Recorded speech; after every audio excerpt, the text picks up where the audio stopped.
Hey yo guys, what's up? Welcome back to Toe Tags Metal Reviews. And today we're going back to 1990 and we're looking at the classic Rust in Peace by Megadeth.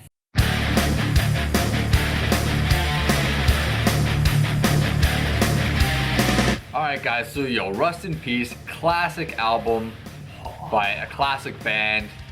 This, I just gotta say right out of the gate, this is one of my favorite albums of all time. I have to say that. It starts off, Holy War is the punishment due. Fuck. What a masterpiece of a song this is. This song, right out the gate, just is perfect. There's not a single flaw in this song. For anybody, I hear a lot of people say, like, if I say, hey man, you like Megadeth? The most common thing when people don't like Megadeth is, oh, I don't like the singing. I don't like Dave Mustaine's voice. I understand where you're coming from, but on this album, and this song specifically, I think that if you don't like Dave Mustaine's voice, you can basically just eat a bag of dicks because he sounds amazing on this album. And on this song specifically, on Holy Wars, I love his voice. I love the tones he hits, the pitch of his voice, the notes he's hitting. So fucking good. And the solo in that song, one of my favorite guitar solos of all time. Fucking love it.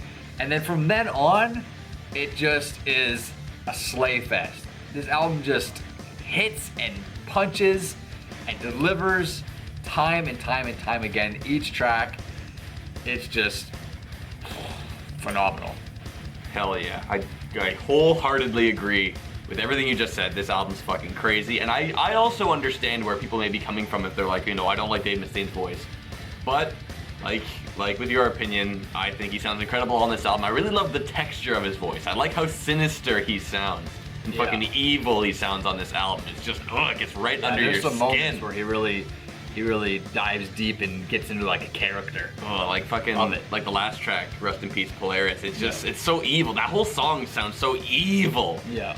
It's so just digging right in. Everything is fresh. Every song in this album is fresh. There's not a single song that you can be like, next. Yeah. Everything brings something new to the table. And everything brings something like interesting, so you'll always be entertained with every track on this album. Yep. And it's a kind of short album too, but it doesn't feel that way. It's a kind of weird feeling where it's, you know, it's only about like an hour-ish or under an hour. Yeah, it's about 45 minutes. Yeah, around that. So that's pretty short for an album, but when you listen to it, it just takes you on so much of a trip that it's like, oh, it was quick. It didn't feel quick. Yeah. There's so much stuff going on too. You got like a wicked drum intro over here. You got guitar licks all over the place. You got bass licks that are thrown in here and there. Diversity in vocal ranges and stuff like that. First album to feature Marty Friedman and the drummer Nick Menza. Yep. Rest in peace. First Megadeth album to feature those two guys, and they fucking nail it. These guys deliver. And ham.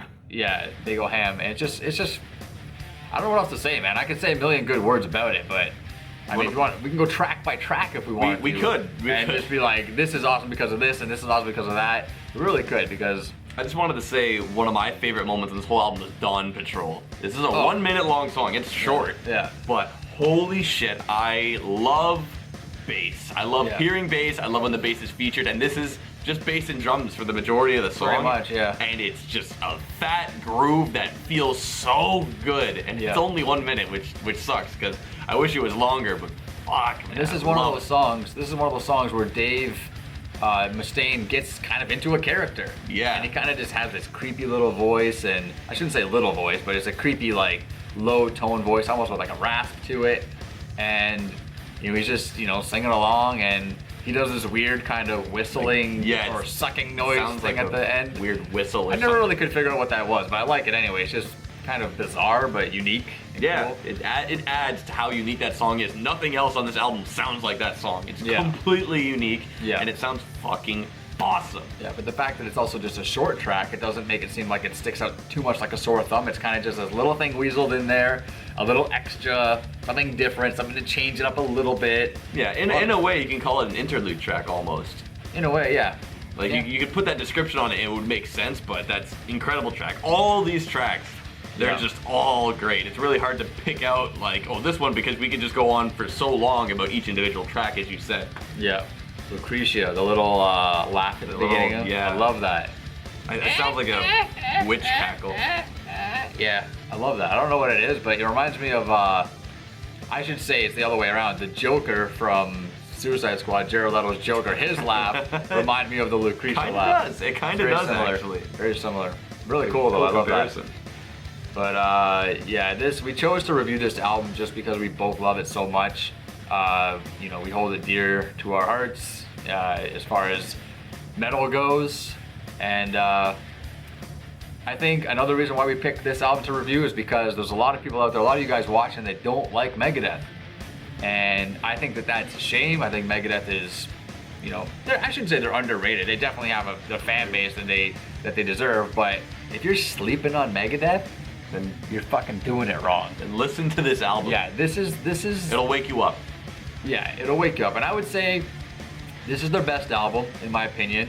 Agreed. And it's one of those things though, but if you listen to this album and you like it, it's not that the other ones will be like, oh, it's not as good. They're still good other albums. Yeah. But this one's just the cream of the crop. Exactly. This is just like the cherry on top of a great discography. Because I like Megadeth. I like pretty much all their albums. Of course, some are better than others, but this one is just, it's perfection. It's a masterpiece from the cover art to the lyrics to the drumming, the bass, the vocals, everything under the fucking sun is mint on this album. And if you guys are sleeping on it, if you guys have slept on it since 1990, you're doing it wrong. You guys are not doing it right. You gotta give this album a chance. You gotta listen to it. You know, put it on with some good headphones or some good studio monitors or some shit, and just fucking crank it, man. And just get into that guitar, get to those grooves. It really hits. Hell yeah. It hits hard. Hell yeah. So I guess we'll jump to ratings now, and I think it's a no-brainer that for me, this is definitely a toe tag album. As Vile just explained, it gives you everything you want, everything possible.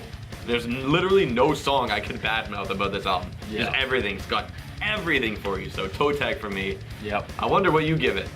I give it a 1 out of 10. No, I'm fucking kidding. Give it a toe tag for sure. This album definitely belongs on the 2 toe tag list. Oh yeah. Well deserved. And you guys, if you're not a Megadeth fan, if you're not a Rust in Peace fan, you gotta give it a chance.